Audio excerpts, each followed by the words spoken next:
দর্শক যেমনটি দেখতে পাচ্ছি যে একজনকে উদ্ধার করা হয়েছে শিক্ষার্থীকে, তাকে কিন্তু এখানে নিয়ে আসা হয়েছে এবং তিনি কিন্তু সীমিত আহত মনে হচ্ছে যে কিন্তু দেখতে পাচ্ছি যে মাথা ঘুরিয়ে পড়ে গেছে, তাকে কিন্তু সুস্থ করার জন্য চেষ্টা করছে।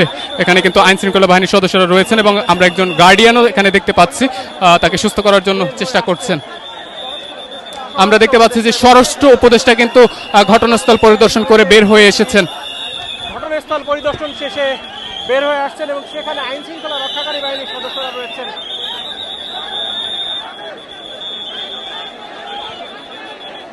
একটি গণমাধ্যমের সাথে আমরা দেখতে পাচ্ছি যে তিনি কথা বলছেন, অল্প একটু কথা বলে কিন্তু তিনি বের হয়ে যাচ্ছেন।